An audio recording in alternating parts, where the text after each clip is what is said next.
Education টিকে Assam channel সকলোকে স্বাগতম জনাইছোঁ।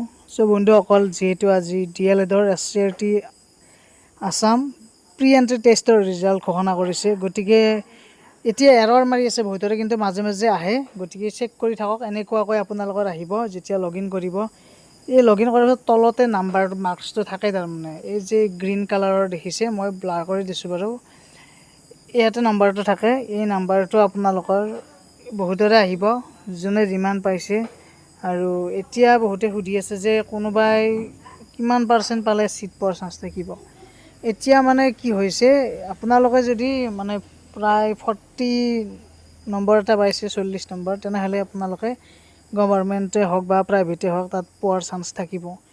গতিকে নিজৰ নিজৰ ৰিজাল্টটো চাই লওক। মই ডেছক্ৰিপশ্যনত যিটো ৰিজাল্ট চোৱা লিংক আছে সেইটো দেখুৱাই দিম বাৰু। আৰু ইয়াৰ পিছত অহাকালিৰ পৰাই হয়তো কাউন্সিলিং ষ্টাৰ্ট হ'ব। কাউন্সিলিং কেনেকৈ কৰিব লাগে সেইটো মই দেখুৱাই দিম।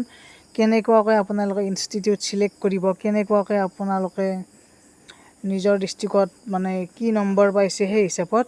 গতিকে সকলোৱে ভিডিঅ'টো শ্বেয়াৰ কৰি দিয়ক। অহাকালিৰ পৰা ইম্পৰ্টেণ্ট ভিডিঅ'বিলাক আহিব, কাৰণ এইবাৰহে আপোনালোকৰ এতিয়া মাৰ্কছটো দিছে কিমান মাৰ্কছ পাইছে, কিন্তু ছিট পোৱাটো কাউন্সিলিং ছিলেক্ট কৰাৰ ওপৰত ডিপেণ্ড কৰিব।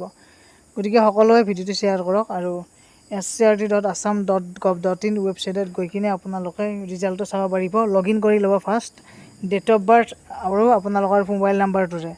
গতিকে ভিডিঅ'টো এইখিনি আছিল। ধন্যবাদ, থেংক ইউ।